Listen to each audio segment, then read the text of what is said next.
Good morning po sa ating lahat, ganun din po sa ating mga kasama online. Kumusta na po kayo? Sino po ang nagagalak sa araw na ito? Pumalakpak po tayong lahat para sa Panginoon. Yan. Yung ating mga kasama po, hopefully sila ay na-traffic lamang. At hindi po sumama sa mga nangyayari today. Ayan po. Dahil syempre, ang dapat lang po nating papurihan at sambahin ay ating Panginoon na buhay.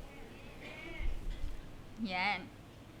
Sino po ang nag-struggle sa inyo this week? Pakitaas po ang kamay. Yan.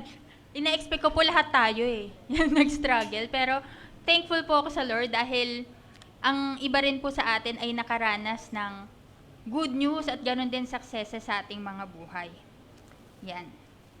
Sabi po dito, naririto pa rin po tayo at handang magpuri sa ating Panginoon despite the struggles and problems po ng ating nakaraang linggo.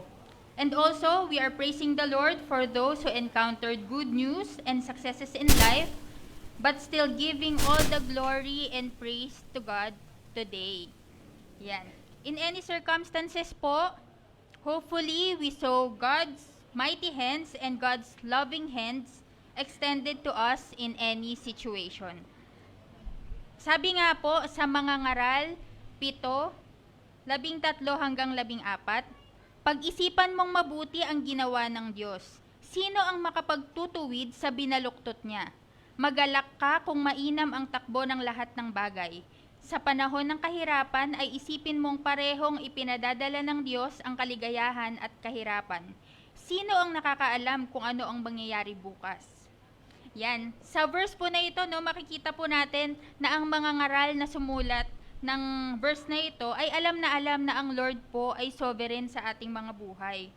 God makes everything, plans everything, holds everything, and knows everything po. So we should not doubt kapag hindi po naaayon sa ating mga pagnanais yung mga nangyayari sa ating mga buhay. God knows what's best for us. He also knows po what lies ahead of us. And the things that He is doing in our lives will forever bring glory to Him and to His name alone. Para po dyan, tayo po ay magsitayo.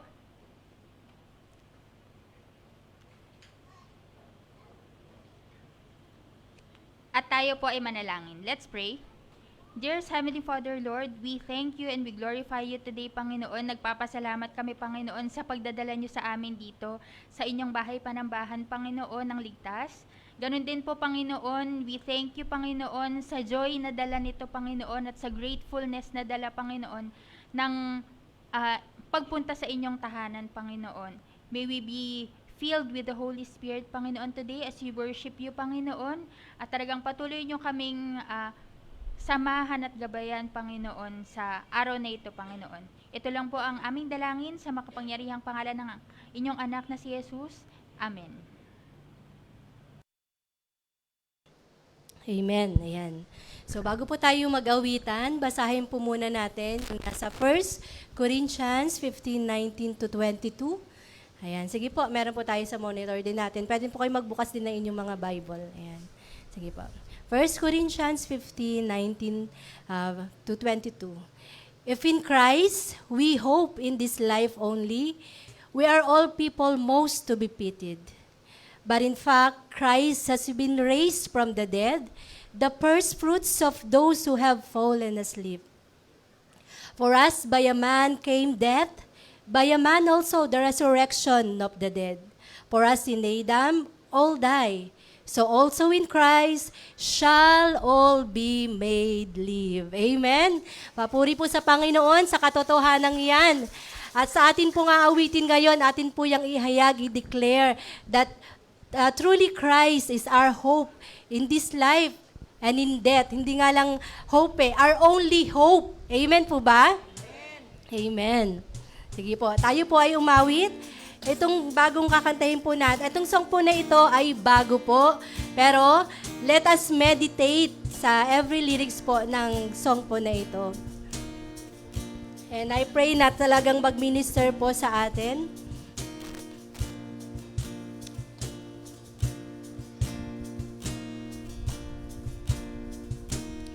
What is our hope in life and death? What is our hope in life and death? Christ alone, Christ alone. What is our only confidence?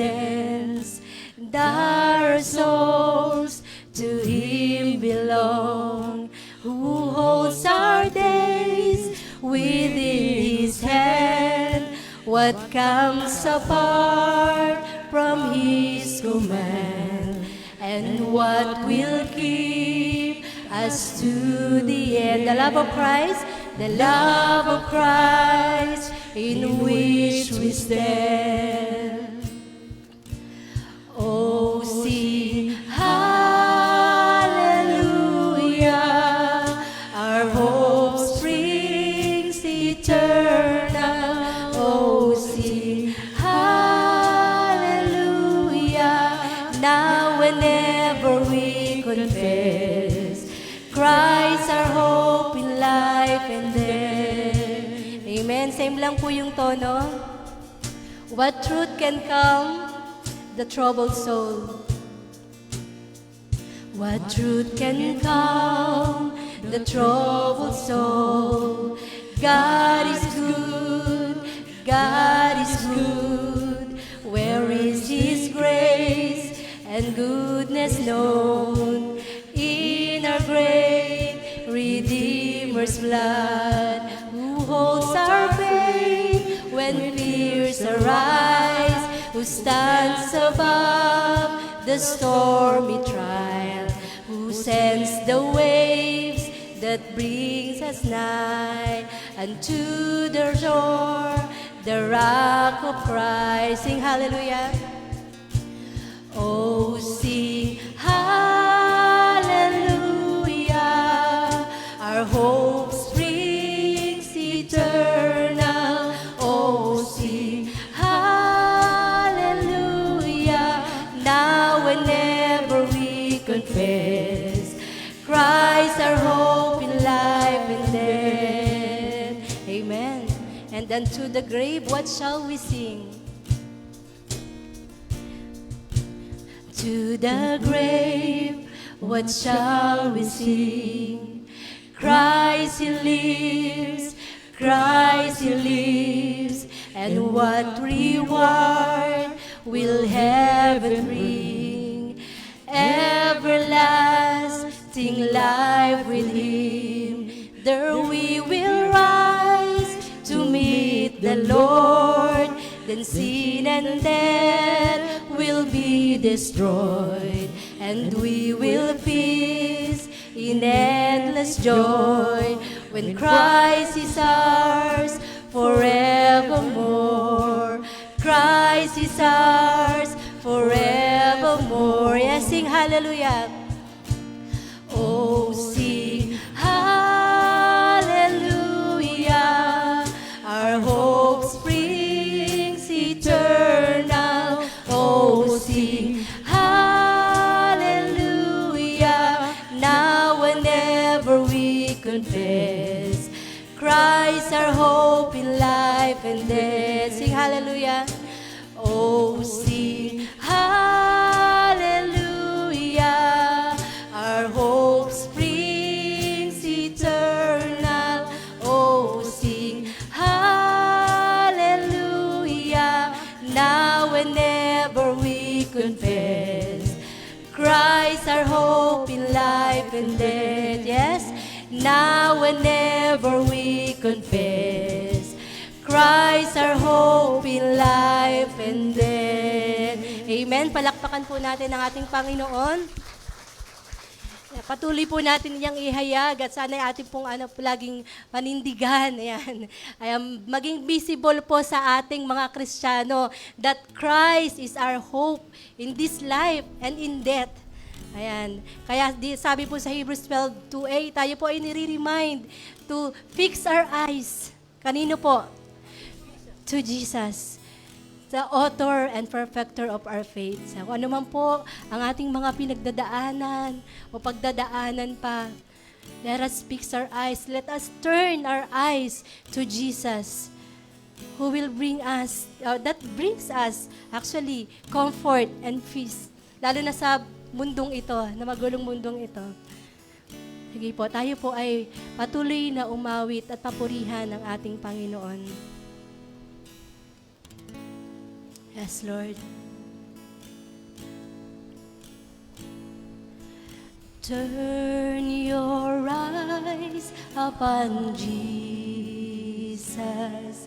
Look full in His wonderful face. And the things of earth, and the things of earth will grow strangely dim in the light of His glory and grace. Amen. And turn our eyes to the hillside.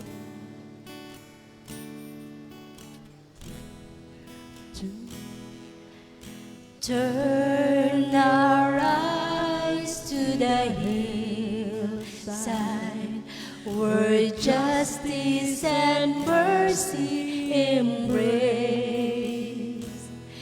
There the Son of God gave His life for us, and our measureless debt was erased.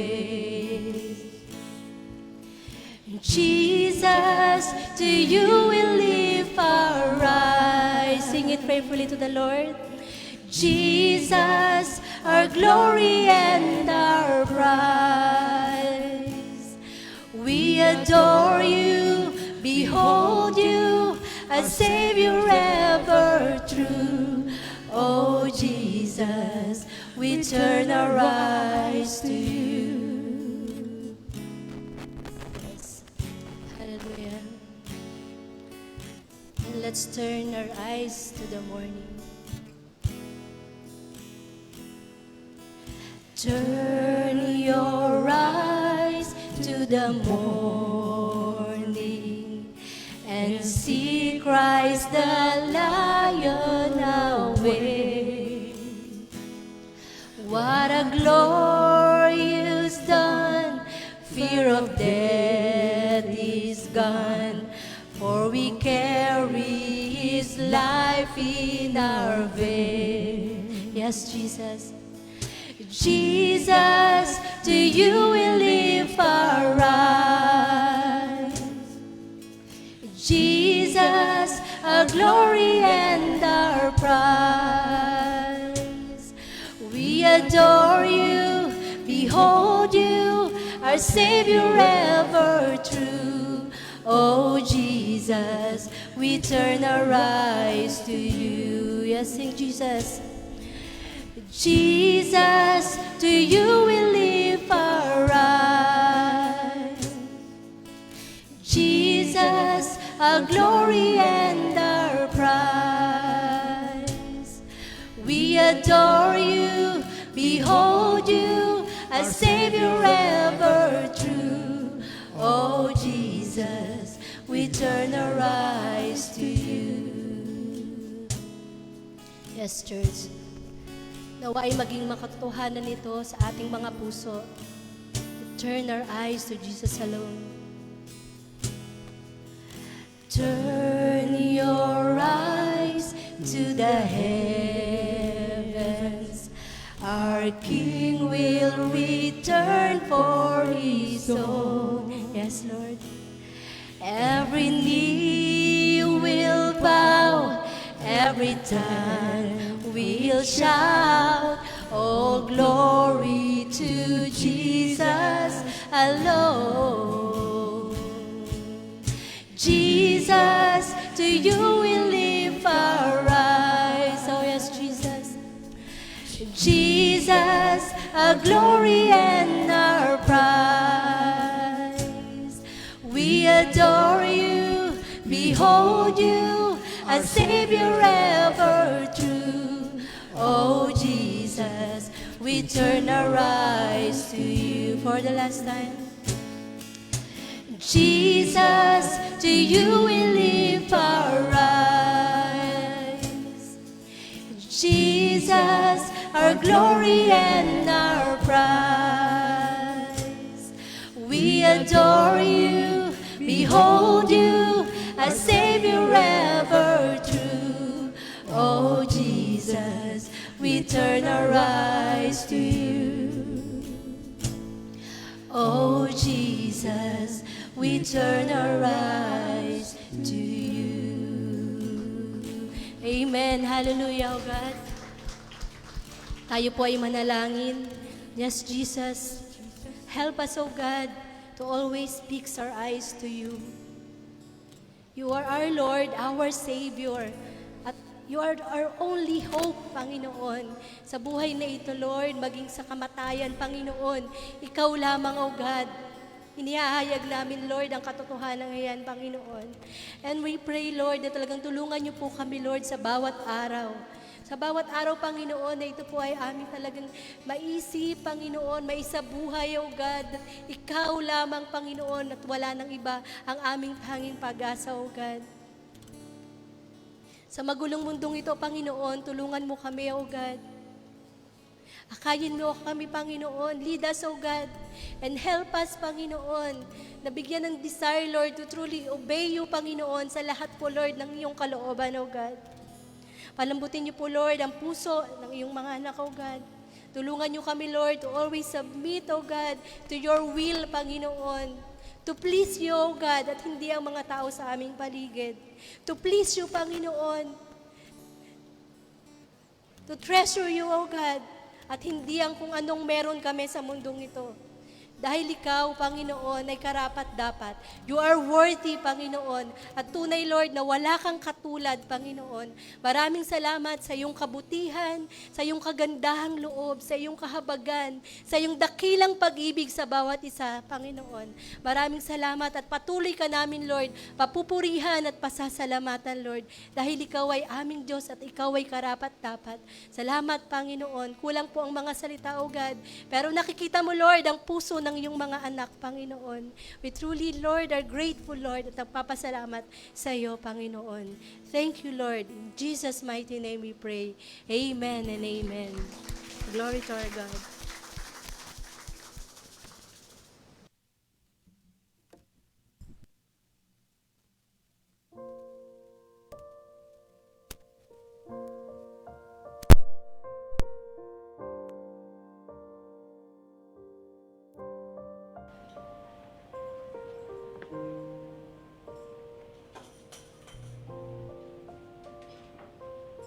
Yan, para po sa ating Thanksgiving, buksan po natin ang ating mga Biblia sa awit 92, 1-3. Awit ng papuri sa Diyos. Ang magpasalamat kay Yahweh ay mabuting bagay. Umawit na lagi, purihin ang ngalang kataas-taasan. Pag-ibig niyang wagas ay dapat ihayag, kung bukang liwayway, pagsapit ng gabi, ang katapatan niya ihayag din naman.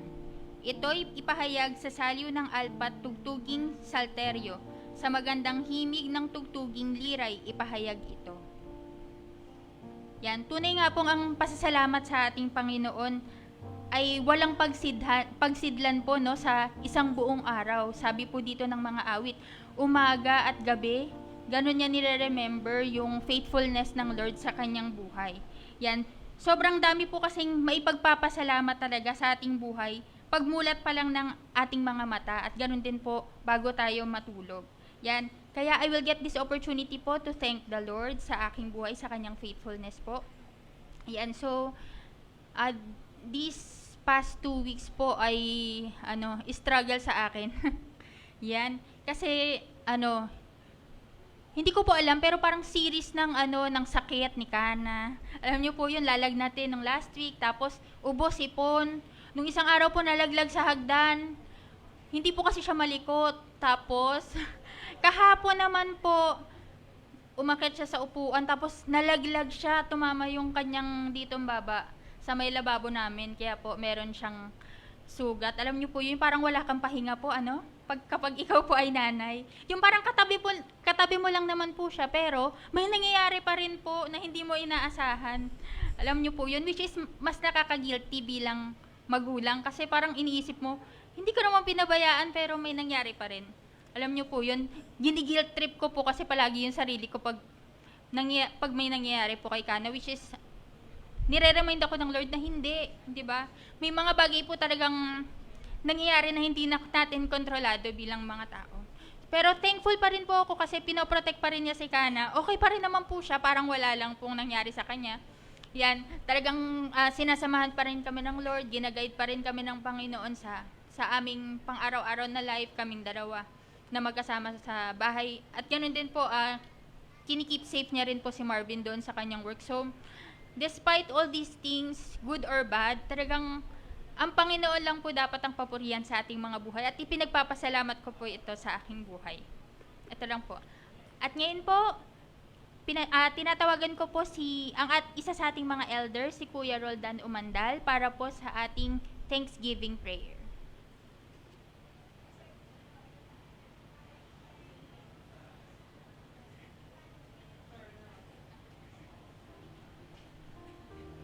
Good morning, hindi po ako si Kuya Roldan.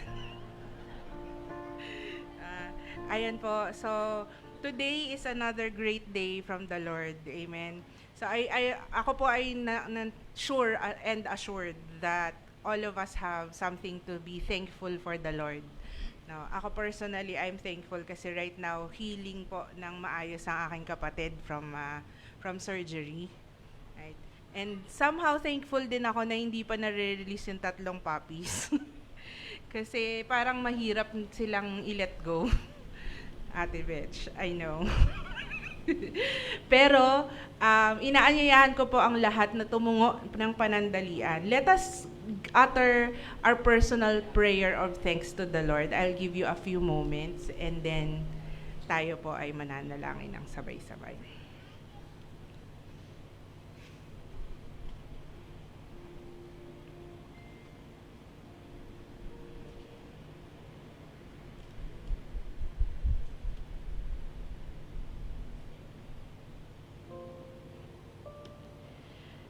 Ama, dumadalangin po kami sa iyo, Lord, ng punong-puno ng pananalangin, papasalamat, Lord, sa lahat ng ikaw, Panginoon.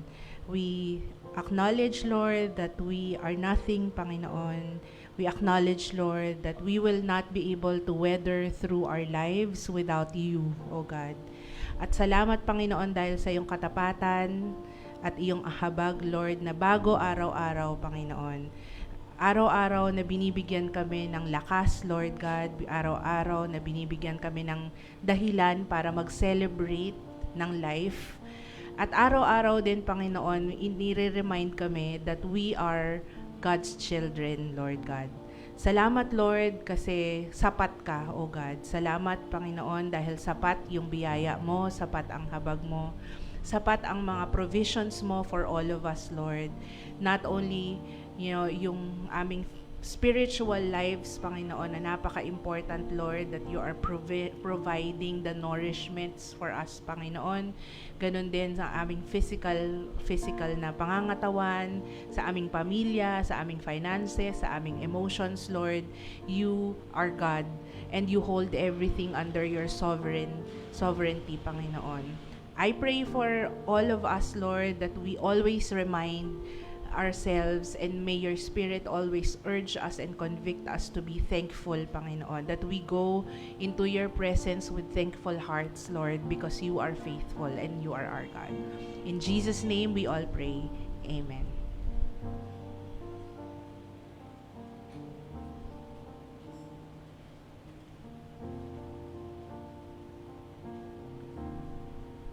Thank you po, Ate Jen, for the Thanksgiving prayer. Sa dako pong ito, inaanyayahan ko po ang lahat na panandaliang tumayo at buksan po ang ating mga Biblia sa Hebrews 2:14-15. Hebreo 2:14 hanggang 15.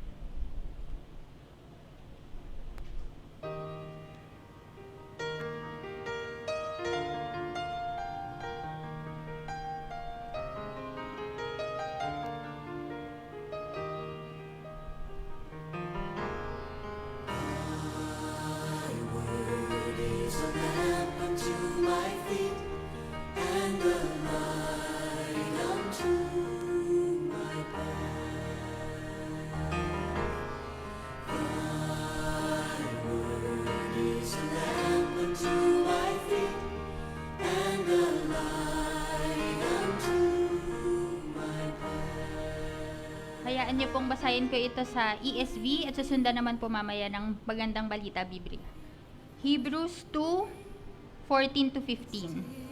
Since therefore the children share in flesh and blood, he himself likewise partook of the same things, that through death he might destroy the one who has the power of death, that is, the devil, and deliver all those who, through fear of death, were subject to lifelong slavery. Sa magandang balita Biblia naman po, Hebreo 2:14 hanggang 15, dahil sa mga anak na tinutukoy niya ay tao, naging tao rin si Jesus at tulad nila'y may laman at dugo. Ginawa niya ito upang sa pamamagitan ng kanyang kamatayan ay mawasak niya ang dyablo, na siyang may kapangyarihan sa kamatayan. Sa pamamagitan din ng kanyang kamatayan ay pinalaya niya ang lahat ng tao na buong buhay nila'y inalipin ng takot sa kamatayan. Maraming salamat po sa Panginoon sa pagbasa ng kanyang salita. Maaari na po tayong magsiupo.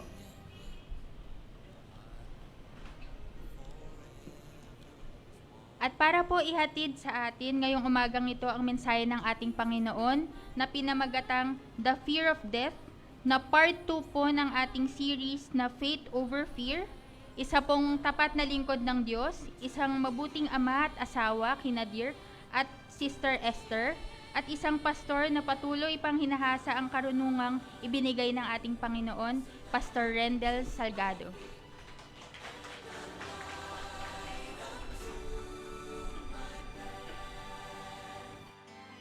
Hello. Kanina habang nag-worship, sila baka naka-on habang kumakanta. Good morning po sa ating lahat at purihin ng Panginoon. At dahil alam ko po kung ano meron ngayong araw na ito, kaya niyo batiin ko kayo ng Happy Lord's Day. Nandito tayo para kay Lord. Amen po ba? Yung pong introduction, dahil sa mga sinabi, parang nagdadalawang isip ako kung ako yon. Kasi sabi, mabuting ama, mabuting asawa. Sabi ko, parang hindi ata ako yon. Anyway po, yung pong aming anak na si Dirk, siya po ay kaka-11 lang noong September. Meron po siyang napakalalim na alalahanin sa buhay. Ayaw na ayaw niya at merong mga oras niya siya po ay naiiyak kapag naiisip niya na merong mga taong nawawala sa buhay namin.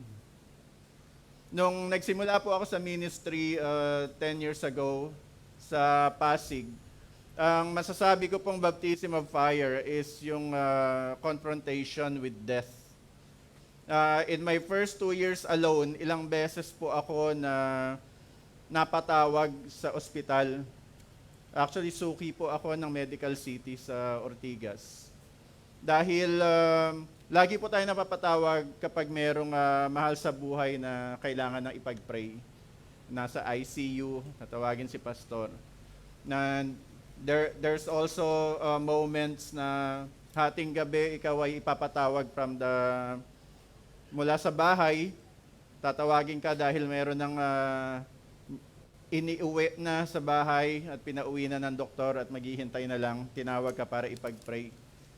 Noong mga unang pagkakataon, medyo idealist po tayo dahil nag-uumpisa pa lang at medyo optimist tayo, so we're praying for healing. Pero nare-realize natin sa ministry, we are faced with the harshness of life, na may mga pagkakataon talaga na hindi na healing yung kailangan mo ipag-pray. Kailangan mo na ipag-pray yung acceptance ng family. And alam nyo po, para sa nananalangin at sa magsasabi sa isang pamilya, hindi na po healing ang ipag-pray ko para sa inyong napakabigat po nun. And imagine for the first 3 years, puro ganun po yung exposure natin sa ministry, funeral services left and right. At si Dirk po, siya po is, I think 3 years old, bagong panganak, going on to hanggang 5 years old, ganun po yung sistema. So he was exposed. May mga pagkakataon kasama siya sa ospital, may mga pagkakataon kailangan namin siyang dalhin sa funeral service kasi wala namang mag-aalaga sa kanya sa bahay. And so he was exposed with death. And then, 2 beses siyang namatayan ng alagang puppies. Nitong pandemic, nawalan siya ng lolo, nawalan siya ng lola. Ilan sa mga tinuring niyang lolo at lola sa church na maalam. And so dumating isang araw na sabi niya, ayoko nang merong mamamatay. I don't want anyone to die kasi hindi na natin sila makikita uli. And makikita mo yung luha sa mata ng bata. Dahil ayaw niyang tuwing makakaramdam siya na merong sakit yung mother niya, magpe-pray na agad yan. Yung tatay niyang pastor, maghahanap ng gamot. Pero yung bata, talagang tatabis na nanay niya, magpe-pray for healing. Kasi ayaw niyang merong mawawala. Actually, sabi niya nga isang beses, ayokong mamatay si Jesus. Kasi love ko siya. Sabi ko, anak, kailangan mamatay ni Jesus Christ. Bakit po? Kasi we're sinners and we're going to hell unless Jesus, si Jesus kailangang mamatay so that we can have forgiveness. And so, meron siyang matatawag natin na fear of death. Pero, baliwala po ito dun sa yung tinatawag na officially declared na phobia, na takot sa kamatayan. Ang tawag po dito is thanatophobia. O yung fear of death. This is a clinical diagnosis po. Hindi ito yung basta-basta takot ka lang na nakakita ng namatay o natatakot ka makakita ng patay. May kilala ko, ang tagal na sa ministry pero hanggang ngayon kapag pupunta sa isang funeral service, hindi siya talaga makatingin sa Pero iba po yung meron talagang tinatawag na thanatophobia. Kasi yan po ay isang condition that affects the mind at yung mind, yung heart at yung behavior. Actually minsan merong epekto siya sa katawan ng tao. Kapag na brought up yung konsepto ng death sa kanya, something happens to that person's body. Nagkakaroon siya ng anxiety, nagkakaroon siya ng, minsan may mga nagsisisure. But whether you are diagnosed or not, death is something na lahat tayo at one point in our lives ay kakaharapin. And at one point in our lives ay kinatakutan natin o kinakatakutan natin hanggang ngayon. Ang salitang ito po ay nanggaling sa Greek word na thanatos. And thanatos is a Greek word for death or separation. Pero sa lengguwahe po nila, medyo malawak yung separation dyan. It can be separation of the soul from the body, separation of the person from his God. So death and separation, ang tawag po nila dyan ay thanatos. Dyan po nanggaling yung salitang thanatophobia, o fear of death or fear of dying. And yan po yung mismong salita na ginamit dun sa tekstong binasa kanina about death. So yun po yung pag-uusapan natin this morning. We're going to confront this fear that has haunted humanity ever since the world began.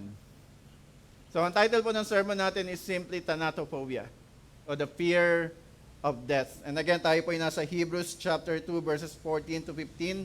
Allow me to start with a prayer. Father God, salamat po sa umagang ito, sa inyo pong biyaya ng buhay, sa kalakasan at karunungan sa bawat isa na naririto. Humihingi po kami ng karunungan na nagmumula sa inyo. Hinihingi po namin ang paggabay ng inyong banal na spirito. Kayo po ang mangusap. At dalangin namin na tinig niyo po ang aming marinig sa umagang ito. At pangalan niyo lamang po ang mabigyan namin ng kapurihan at kaluwalhatian dahil kayo lamang ang karapat-dapat. Ito po ang dalangin namin sa pangalan ni Jesus. Amen. Meron lang po akong 2 puntos ngayong umagang ito, so hopefully, maiksi lang tayo. Hopefully. So, the first thing that we need to consider when talking about death is that death is a constant fact. Death is a constant fact. Huwag tayong mag-pretend, mga kapatid, that the fear of death is something na immune tayo. Ako dati, akala ko baliwala sa akin ang kamatayan. For 5 years in the ministry, na-expose ka masyado sa death. Parang feeling ko, immune na ako makakita ng taong nalalagutan ng hininga. Because literally, I've seen people breathe out their last. Alam ko yung tunog ng huling hininga ng tao. So feeling ko, I'm strong enough until I lost my mom last year. Na ako mismo yung nagsara ng cadaver bag niya. That hits different. Death is something na hindi natin matatakasan. Death is something that will always be there. Just right in front of us. Di natin alam kung gaano kalayo. Parang meron nag-aabang sa'yo, hindi mo alam kung saang kanto ka aabangan. That is death. It is ingrained in our very being. Everyone po na ipinanganak will have this inborn na instinct na somehow, somewhere in his or her life, siya ay mamamaalam. That there will be a separation of life. Kaya nga po, anong ginagawa ng tao? We do a lot of things to either delay or deny death. We use technology to delay death. People has invented yung stem cell procedure, regenerative technology. Ano po ibig sabihin nito?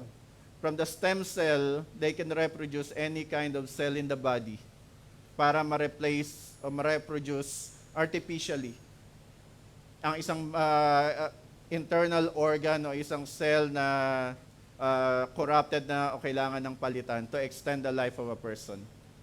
It's now being applied doon sa tinatawag nilang epidermal stem cell na initially ay na-invento or dinidiscover to heal burns o skin wounds.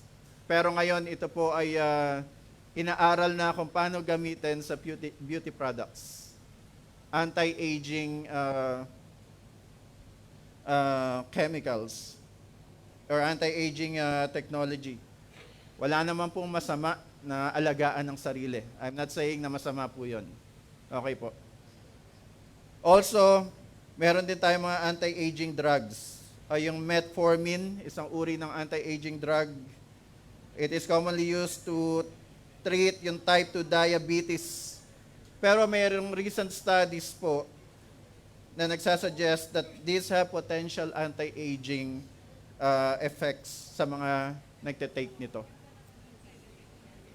So we have procedures, we have medicines that delays death. But that's all they can do. They can only delay what is inevitable. Death will still come. Sa recent survey po ng isang website, yung World Population Review, this is where we are right now in terms of mortality. Yung death rate per day globally is 166,324.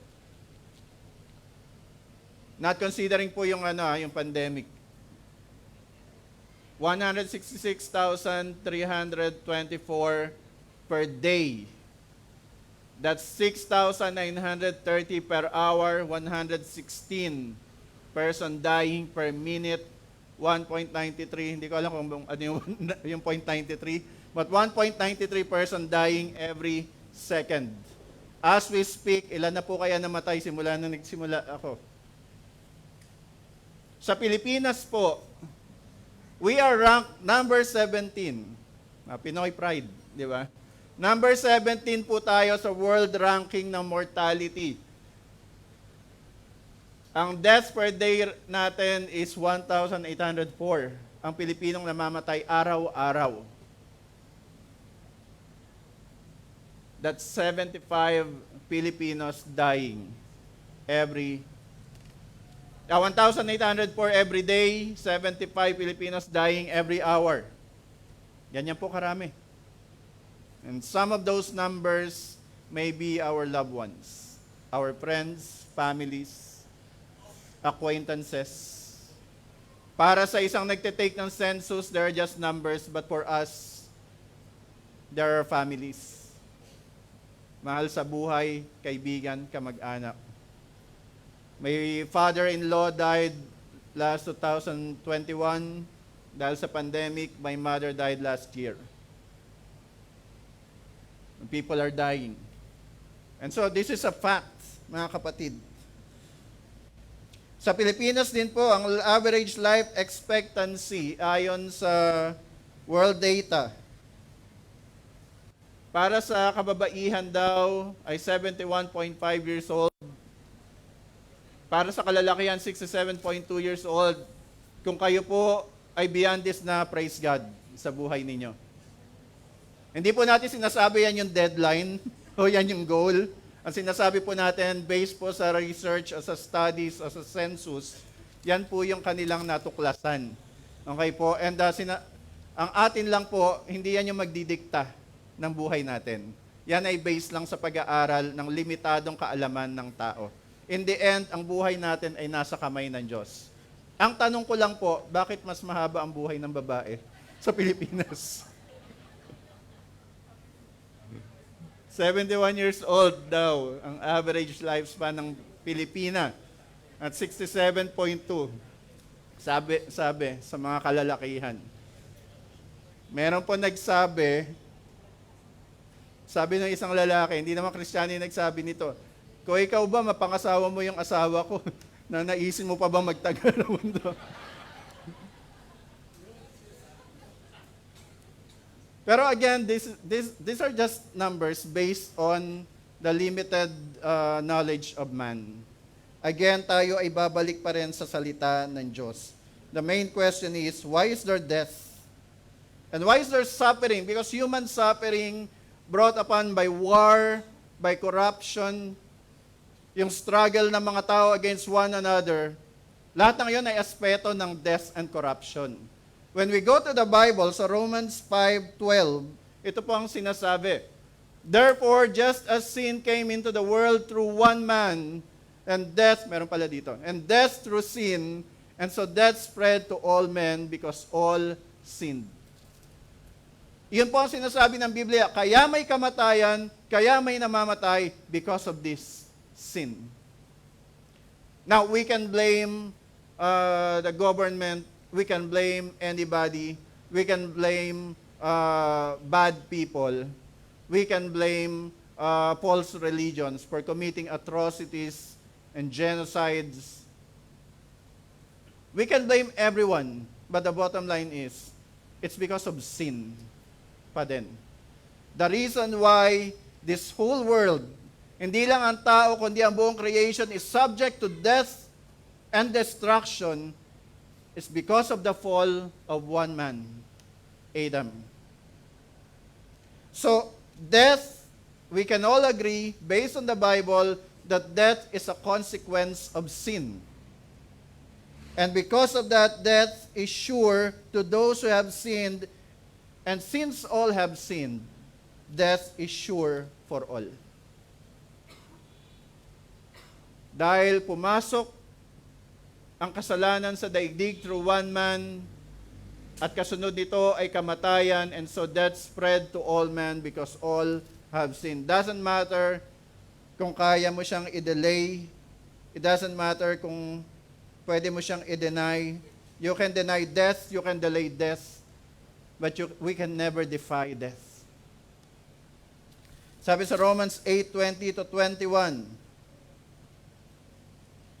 against its will, all creation was subjected to God's curse. But with eager hope, the creation looks forward to the day when it will join God's children in glorious freedom from death and decay. So, mga kapatid, according sa Bible, death is not limited to human beings. All of creation po, mga kapatid, was subjected to death and decay according to the Bible. And that's why we have issues with our environment. That's why we have problems with our natural resources. It's because of sin. So the entire planet can blame humanity for that. For whatever is happening to us because of one man's sin. Pero ano pong sabi dito sa Romans 8:20 to 21? Creation looks forward to the day when it will join God's children in glorious freedom from death and decay. Buti pa po ang mga puno, ang mga bundok, ang karagatan, meron tamang eschatology. Buti pa po ang sanlilikha, merong pag-asa, hoping that one day they will be free from destruction, from decomposition, from decay. Wala nang mabubulok na pagkain, wala nang maluluma na bagay. And that will happen when Jesus returns. Kaya, alam niyo po, it's really nice to believe na when Jesus rose to heaven, He is now reigning. And because Jesus is reigning, despite sa mga nakikita natin na nangyayari sa paligid natin, may giyera dito, may giyera doon, puno ng corruption sa government, maraming natural calamities ang nagaganap na hindi naman nagaganap dati. We can all hope and believe that everything is going according to God's plan. I would agree with my brother-in-law na nagsabi na it doesn't matter what you see in the news, pabuti ng pabuti pa rin ang mundo. We are heading to the culmination of God's redemption. Hindi lang ng tao, hindi lang po tao ang i-redeem ng Diyos, kundi buong sanlilikha. And that will happen, and that will culminate in Jesus' return. So that is something we can all hope for, mga kapatid. Ang sabi po ng author ng Hebrews, sa Hebrews chapter 2, verses 14, sabi niya, since therefore children share in flesh and blood. Let us start with this part. Children share in flesh and blood. Yung children na tinutukoy dito ay mga mananampalataya because yung aklat po ng Hebreo, bagamat hindi pa nagkakasundo ang mga scholars kung sino yung tunay na sumulat nito. Ako personally, 80% naniniwala it is Apostle Paul. Pero 80% lang kasi walang sapat na ebidensya to point this letter to the Apostle Paul. But that's just me. So, whoever wrote this book, ito po ay sinulat niya sa mga Hudyo na nanampalataya kay Kristo. At itong mga Hudyo na to, nung panahon na sinulat ang aklat ng Hebreo, sila po ay humaharap sa mga challenges ng pananampalataya. Bakit? Kasi yung mga kababayan nilang mga Hudyo, sinasabi sa kanila, bakit kayo nanampalataya kay Kristo, hindi yan ang Messiah?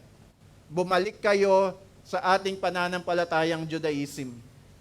They are being challenged. They are being disowned by their families. Akala niyo po yung mga Christians, we are the most persecuted of all the faiths in the world. Even ang mga Hudyo ay pine-persecute ang mga Christians because we believe in Jesus Christ as the Messiah.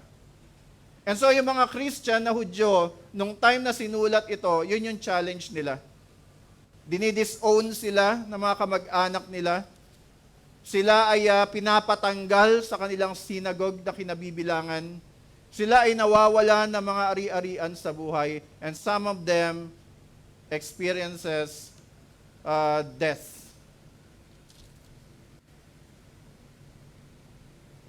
They were suffering.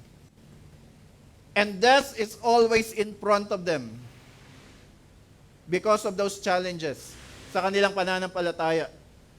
And so yung author ng Hebrew, ito po yung kanyang encouragement sa kanila.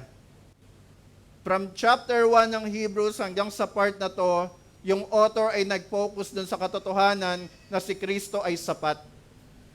Si Kristo ang Messiah, si Kristo lang ang mediator.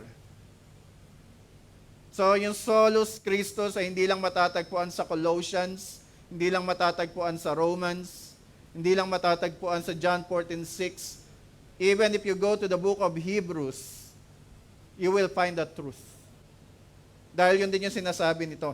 And then, ang sabi niya rito, pagdating dito sa part na to, ang mga anak, the children, referring to the Christians, share in flesh and blood. Ang tinutukoy niya po dito, dahil ang mga mananampalataya ay nasa katawang ito.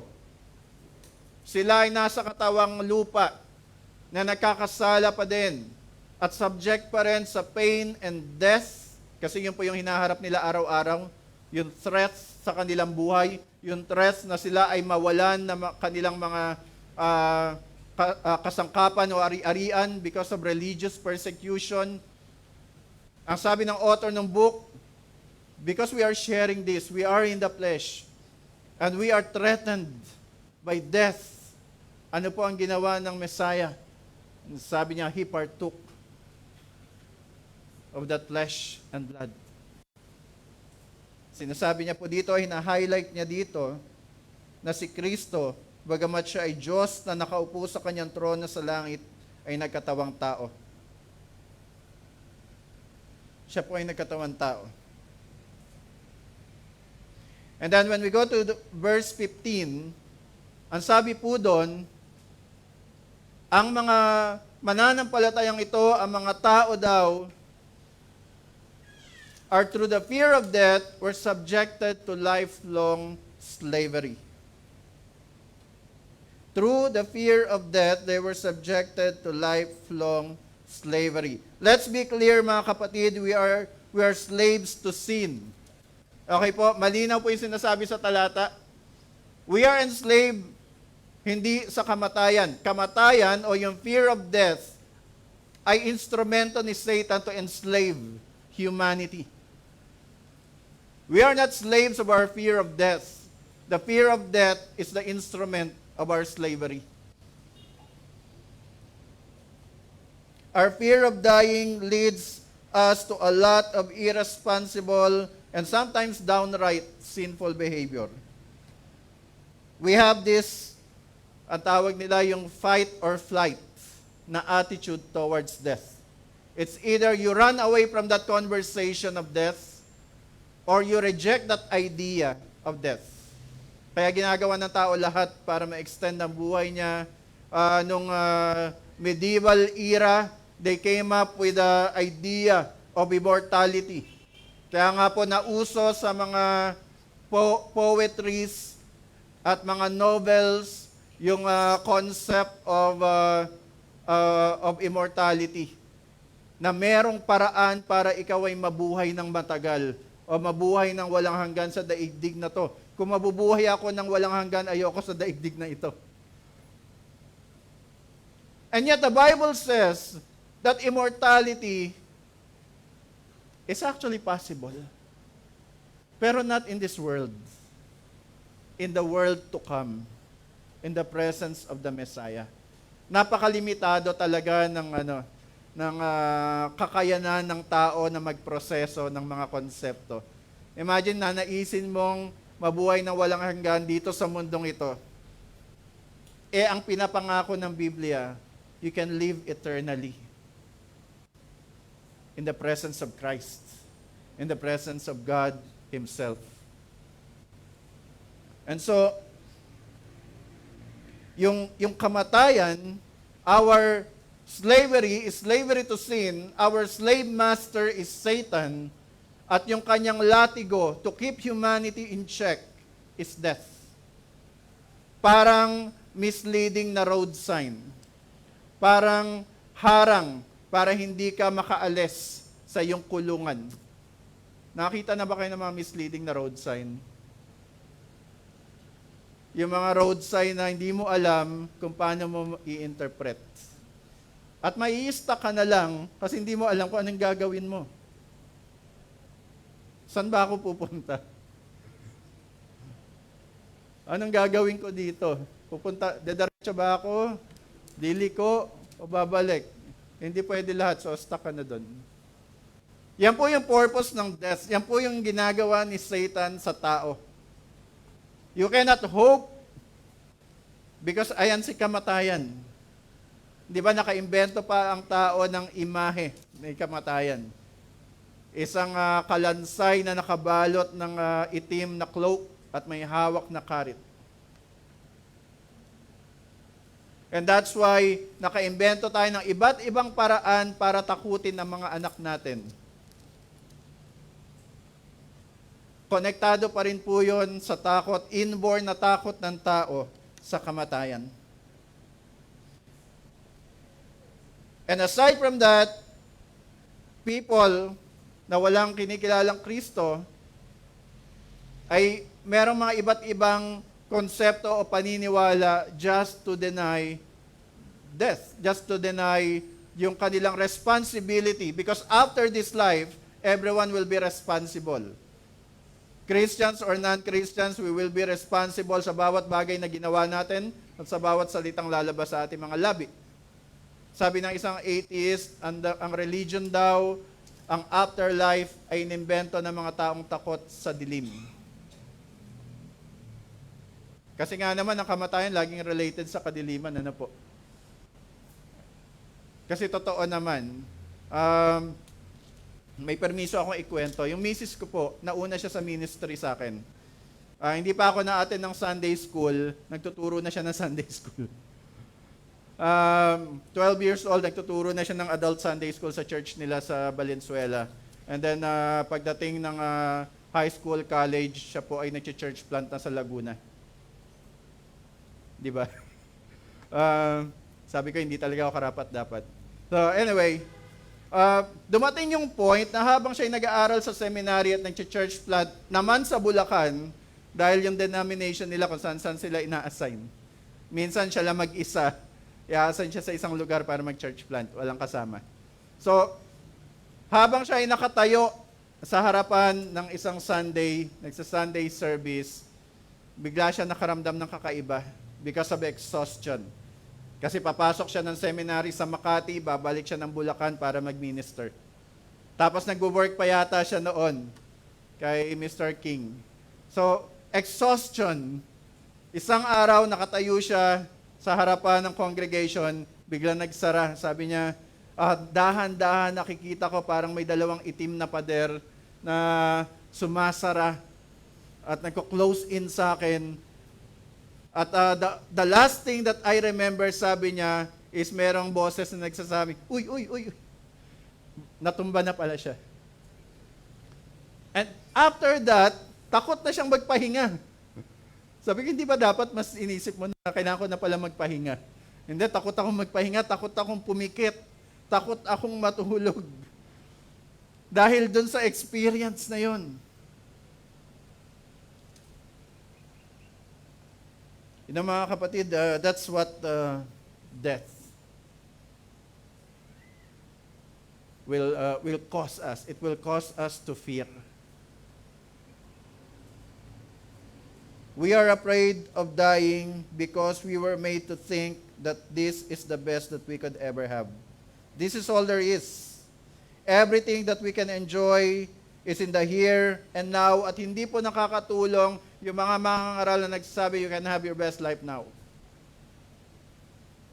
Kung ikaw ay walang Kristo at ikaw ay papuntang impyerno, that's true. This is your best life now. But if you have hope of heaven, this is hell. All your suffering in this life, lahat ng pinagdadaanan natin, kahit yung kakarampot na comfort at leisure o pleasure na meron dito sa lupa will never compare to what we are hoping for. So everyone who says that the best things that we can have is here in the now are lying. There is something that we can hope for. There is something better than what we have right now. Why? Dadako po tayo sa ikalawang punto natin. If death is a constant fact, para sa mga Kristiyano, death is a conquered foe. Yes, nandyan siya, hindi mo siya maiiwasan. Sooner or later in your life, haharapin mo ang kamatayan. Sooner or later, tatawid ka dun sa dark tunnel na yan. Sooner or later, magko-close in. Magbiblink ka at hindi ka nadidilat uli. Sooner or later, we will face that. It doesn't matter what your age is right now. It doesn't matter kung gaano ka ka-healthy ngayon. Marami po akong kilala na talagang active lifestyle. Nagra-running, nagmamarathon, nagbabiking. Dumating ang pandemic, walang nagawa ng healthy lifestyle. I'm not saying na mali yun. I'm not saying na wag na tayong mag-exercise, wag na nating pahabain ang buhay natin, mamamatay din naman tayo. Hindi ko po sinasabi yun. Ang sinasabi ko lang is do all those things, pero wag mong ilagay ang pag-asa mo sa mga bagay na yan. Do all those things because you have responsibility to be healthy for your family, for your ministry, for the people that you love. Preserve your life, extend your life for them. But put your hope not on your ability to preserve your life, not on your ability to defy death. Put your hope on the one who destroyed death itself.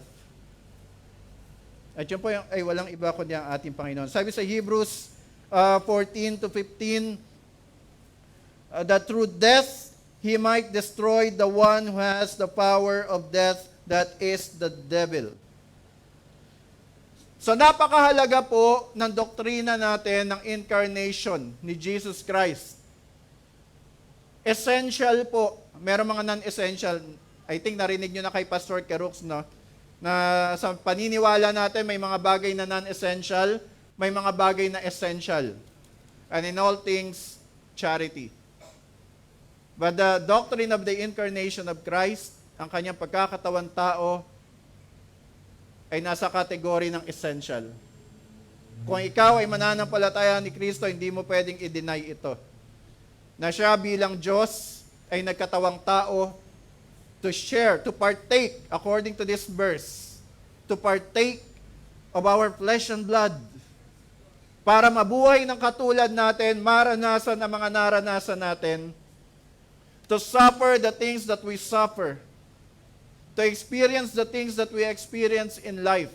Ano man yung pains, ano man yung sufferings, ano man yung joys na na-experience natin sa buhay natin, Jesus lived on earth to experience those things. Why? So una, He can be a high priest who can empathize with us. Isang mediator na alam ko ano ang nararamdaman mo ngayon. Isang mediator na pinagdaanan na kung ano man ang pinagdaraanan mo ngayon at maaaring mas malala yung kanyang pinagdaanan. Kung na broken heart ka, mas na broken heart siya nung siya ay binetray ng kanyang mga kaibigan. Kung ikaw ay na-backstab, hindi lang isang tao na backstab kay Jesus Christ. He was rejected by His family. He was denied by His most trusted follower. He was betrayed by His financial advisor, by His treasurer. Si Judas po, treasurer ng mga apostol. He was betrayed, He was rejected, He was denied. What for? Lagi may nagtatanong, bakit hindi na lang biglang bumaba si Jesus Christ at dumiretso na sa cross? Pwede naman yun eh. Bumaba siya, out of the clouds, ayan na yung cross, diretso na.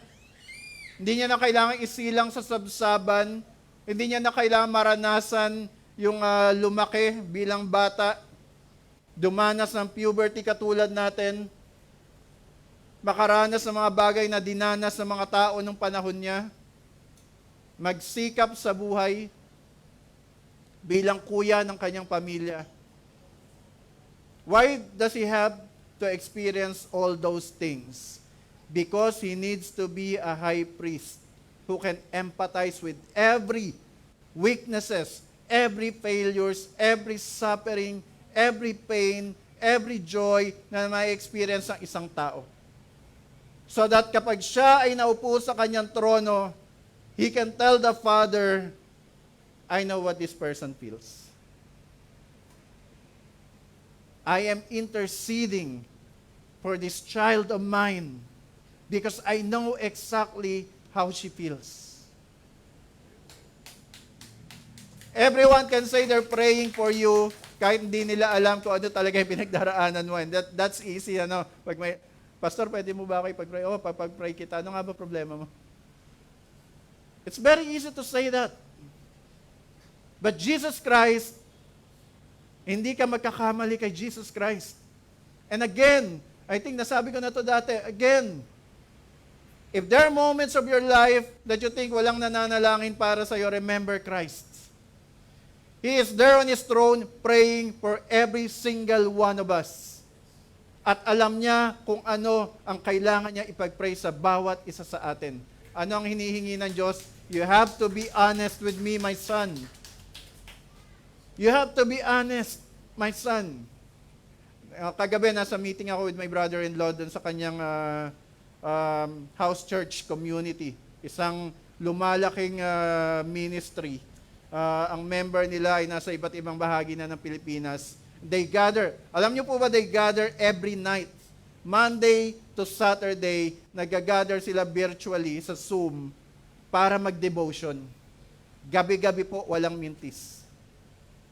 He invited me to the ministry to help out a bit.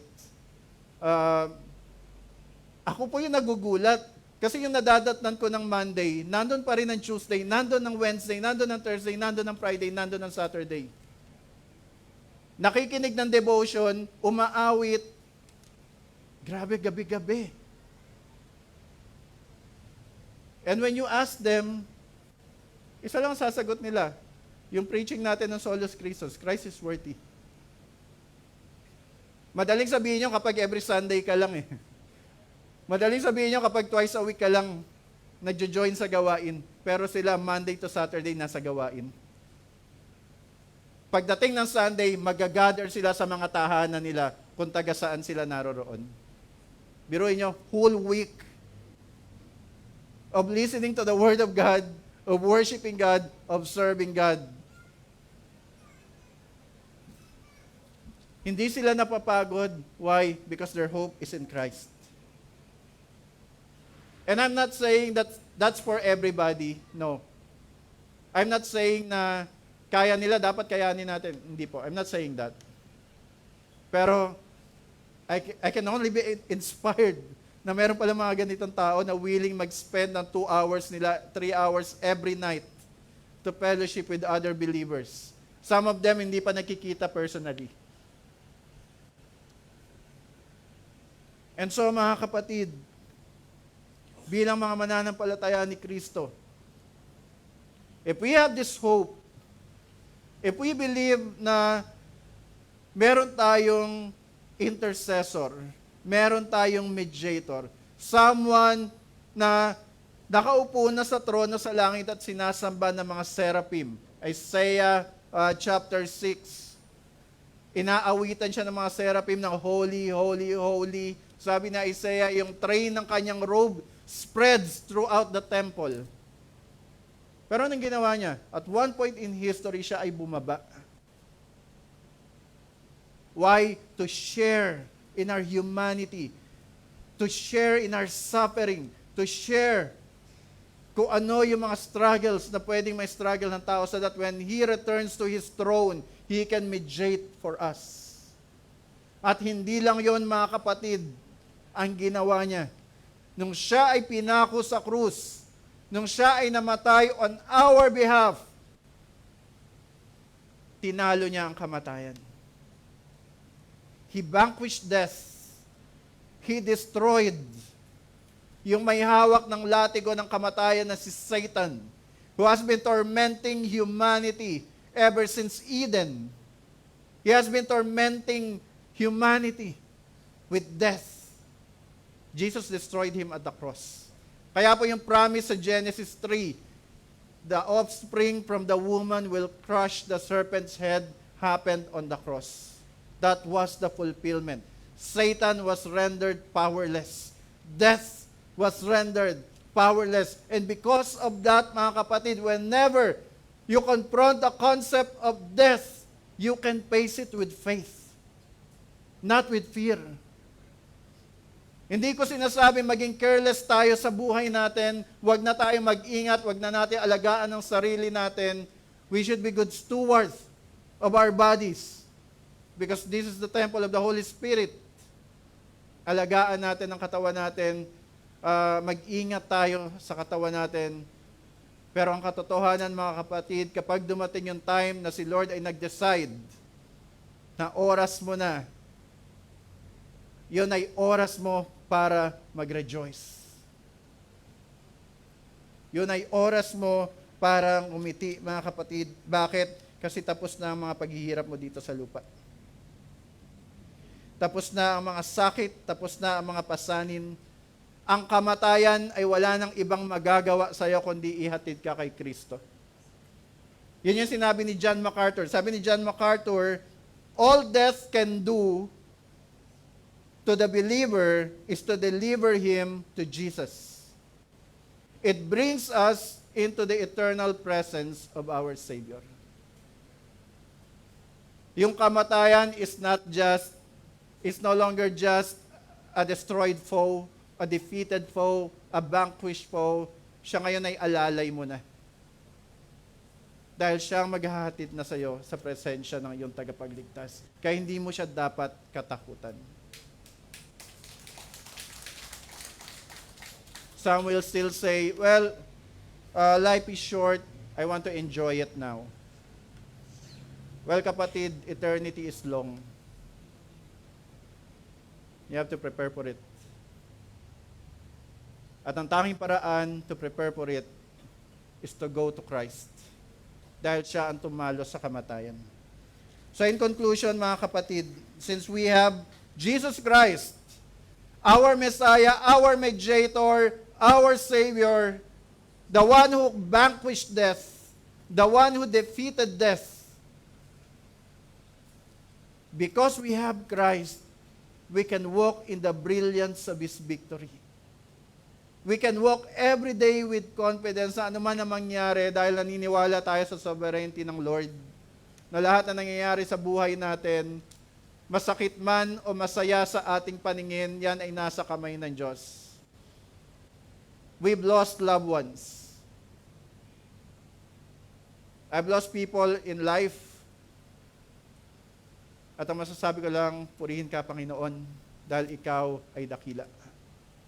And that is life for us believers. Mga kapatid, kung ikaw ay may pag-asa kay Kristo, kung ikaw ay nananampalataya kay Kristo, ipagkatiwala mo sa Kanya ang bawat oras ng buhay mo. Ipagkatiwala mo sa Kanya ang lahat ng ginagawa mo. Ialay mo sa Kanya ang lahat ng ginagawa mo. At araw-araw mamuhay ka na may confidence, knowing that no death, no suffering can separate me from the love of God. That God who vanquished death, that God who defeated Satan, that God who died on the cross for me.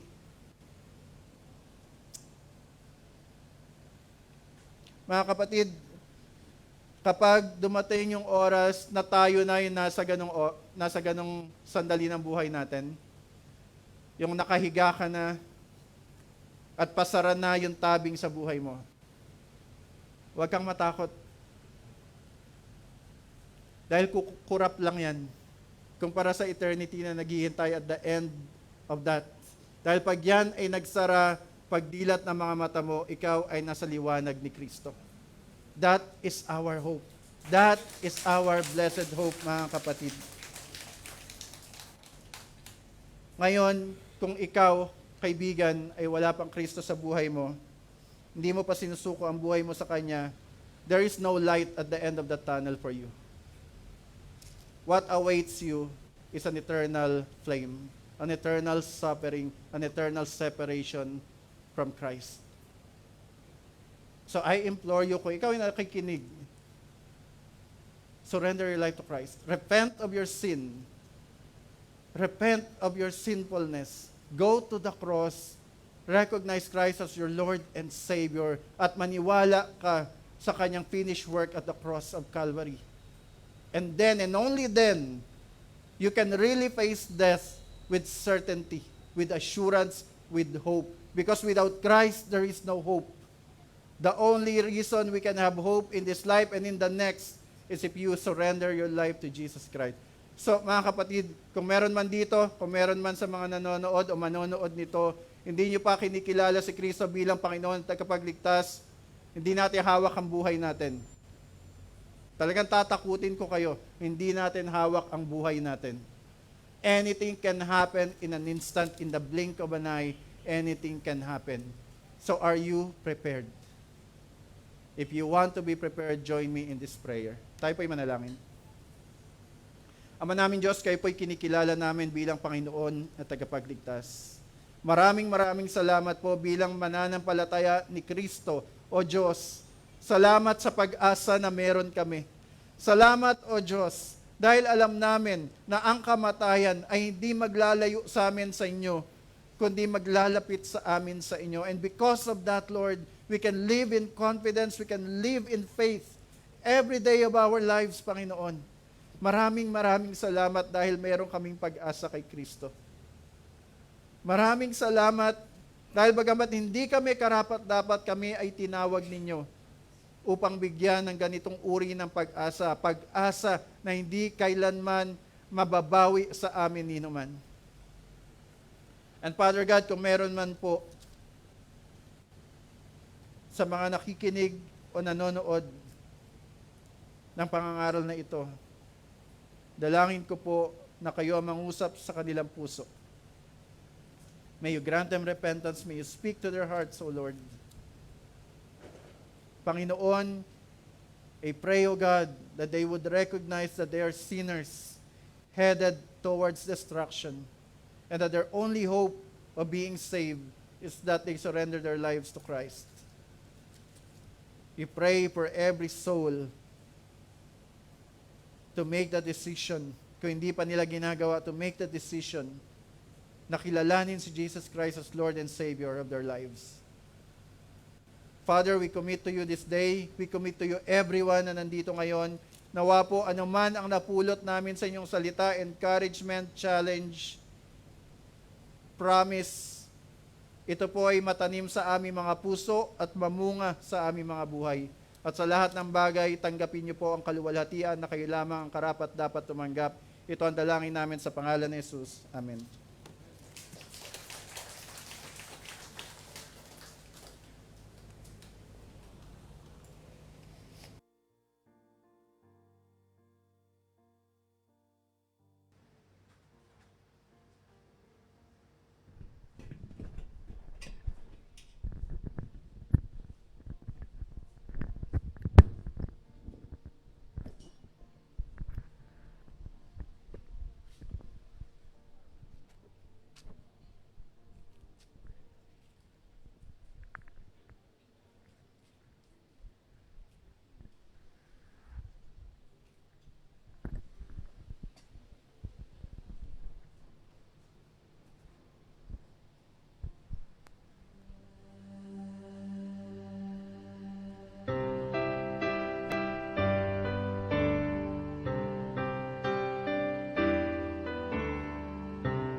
There is a love so sure, nothing it can't endure. There is a life it brings, greater than anything. I once was dead within, hollowed by all my sin, lost and so led astray. But your love reached all the way. Yes, your love reached all the way. Oh, the wondrous cross where the Prince of Glory died. Oh, the glorious cross where your mercy bled for us. You overcame the grave, waking to a world you saved. Oh, the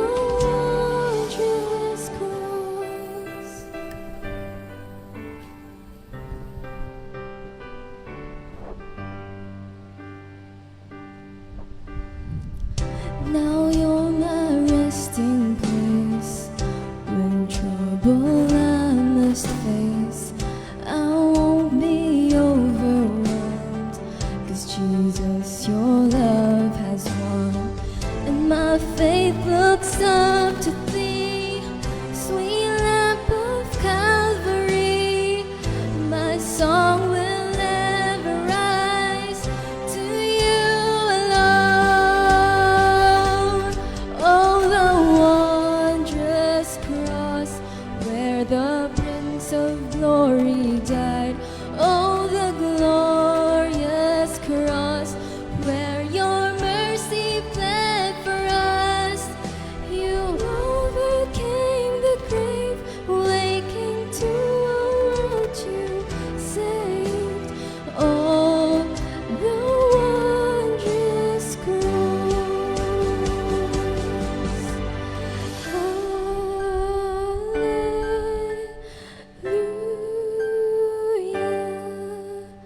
Hallelujah.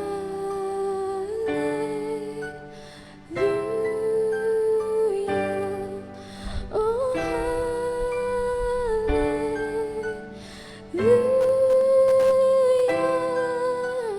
Worthy is the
Maraming salamat, Lexin, sa paggamit ng iyong talento para umawit sa ating Panginoon.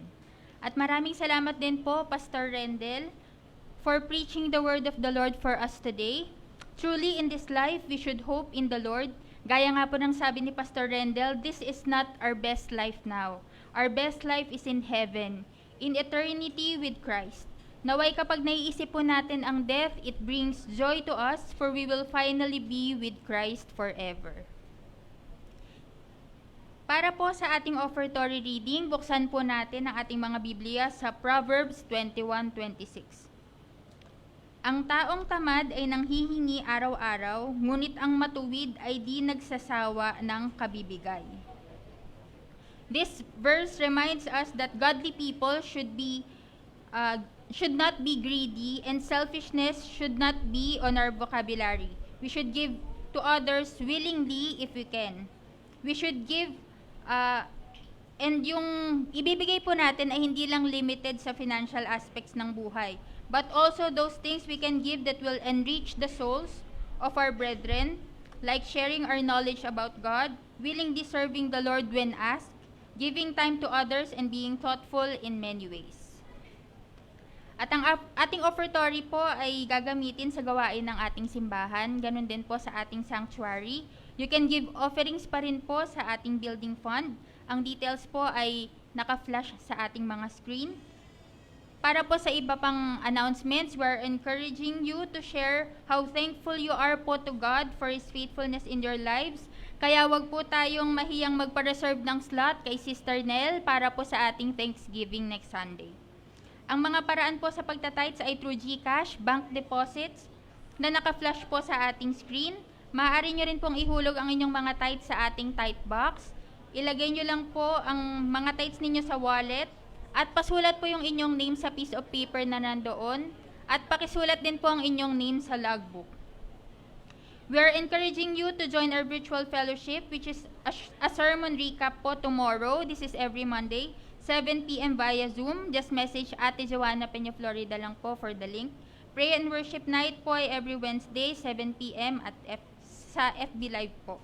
Ang elderly class po ay every Sunday, 8 a.m. before worship service. Kids classes ay during worship service, and women and men and youth po ay after ng ating worship service.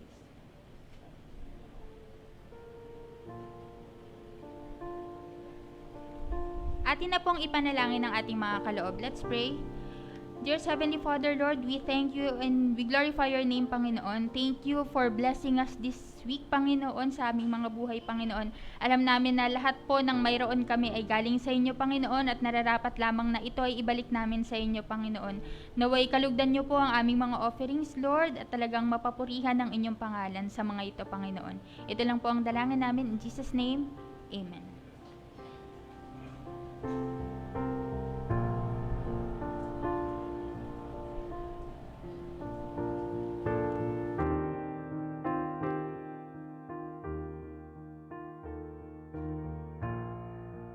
As we continue itong month ng November, habang nagpapahinga si Pastor Kerux, lagi po natin isama ang kanilang family sa ating mga prayers po. And nawa maging fruitful para sa kanila ang kanilang sabbatical leave. Tayo po ay manalangin, samahan niyo po ako sa ating pangwakas na prayer. Father God, you deserve all the glory, honor, and praise. Kayo lamang po, Panginoon. Kayo lamang ang karapat-dapat. Panginoon, salamat po sa umagang ito sa bawat isa na dinala nyo sa lugar na ito. Salamat po sa mga nagpagamit ng kanilang mga talento para sa inyong gawain, ng kanilang mga kakayahan. Maraming salamat po. At Panginoon, sa bawat isa na yung presence nila, Panginoon, is enough to encourage us, katulad ng nais ninyo para sa inyong iglesia. Maraming salamat po sa bawat isa.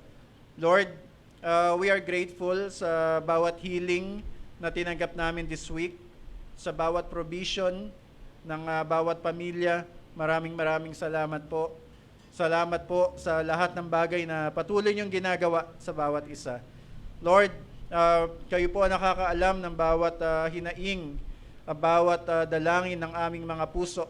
Kaya kami po ay nananampalataya sa inyo at nagtitiwala na ang bawat isa ay nasa ilalim ng inyong pagkalinga, ng inyong pananalangin para sa amin, aming Panginoong Jesus. And Lord, sa amin pong paghiwa-hiwalay, kami po inyong ingatan sa mga pupuntahan o gagawin po namin, patnubayan niyo po kami, dalhin namin ng may pagpupuri at pasasalamat ang inyong mensahe ngayong umaga. Ang presensya ng aming Panginoon sa aming buhay ay tunay nga pong makita ng aming kapwa. And Lord, sa mga gawain pa na gagawin namin ng iglesyang ito after this service, we pray for your continuous guidance sa bawat isa. Lord, tinataas namin sa inyo mga kapatiran na hindi namin kasama ngayon, na saan man sila naroroon, sila po inyong ingatan at patnubayan. Dalangin namin na nawa, in one way or another, sila po ay nakakapag-spend ng time sa inyong salita, sa pananalangin, nakakarinig ng inyong salita. Lord, we pray sa mga kapatiran na merong sakit, may karamdaman, nagpapagaling. We pray for complete healing in the name of Jesus. We pray, O God, na makita nila sa kanilang buhay ang inyong habag, ang inyong kapangyarihan. And Lord, maging testimony, Panginoon, ang kanilang kagalingan sa mga taong nakapaligid sa kanila. We pray for our pastor, Pastor Kerux, and his family. Sila po'y ingatan ninyo at patnubayan. At dalangin namin na itong panahon na ito ay maging, tunay nga po, ay maging refreshing para sa kanya spiritually, physically, mentally. And Lord, Sa mga may karamdaman sa family nila, we pray for your healing, O God. We pray for complete recovery, Panginoon, physically. And Lord, may you provide for their needs. Panginoon, pinupuri namin kayo at pinapasalamatan. Ito ang dalangin namin sa pangalan ni Jesus. Amen. Itaas po natin ang ating mga kamay at tanggapin ang mga pagpapala ng Panginoon. And now to Him who is able to keep you from stumbling and to present you blameless before the presence of His glory with great joy, to the only God our Savior, through Jesus Christ our Lord, be glory, majesty, dominion, and authority before all time, and now and forever. Amen and amen. God bless po.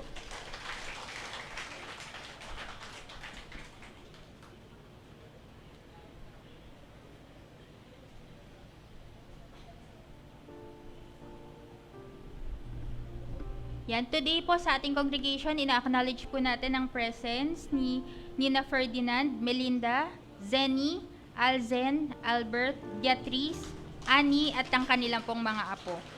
Yan, sila po ay from NAI, kasama po ni Brother Noel and Sister Ann po. Yan. Yan, welcome po sa A Blessed Church.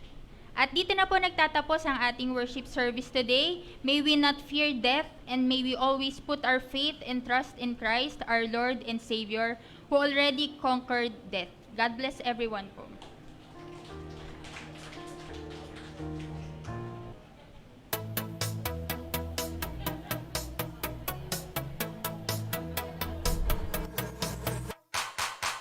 You're the reason why our hearts are beating. You're everything we need.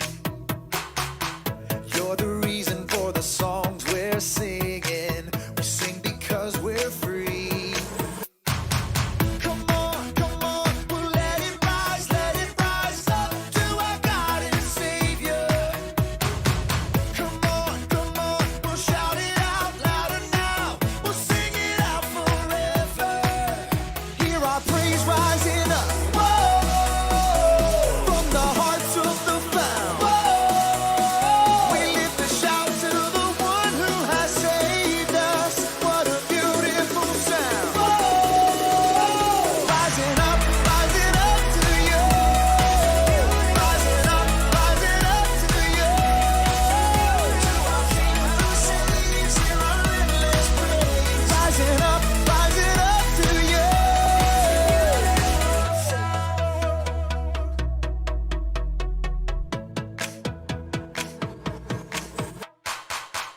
You're the reason why our hearts are beating. You're everything we need. You're the reason for the songs we're singing. We sing because we're free. Come on, we'll let it rise up to our God and Savior. Come on, we'll shout it out louder now. We'll sing it out forever. Hear our praise rising up, whoa, from the hearts of the found. Whoa, we lift a shout to the one who has saved us. What a beautiful sound. Whoa, rising up to you. Rising up to you. To our King who saves, hear our endless praise. Rising up to you. Come on. Hey, rising up, getting louder now. Rising up, getting louder now. Rising up, getting louder now. Rising up, getting louder now. Hear our praise rising up.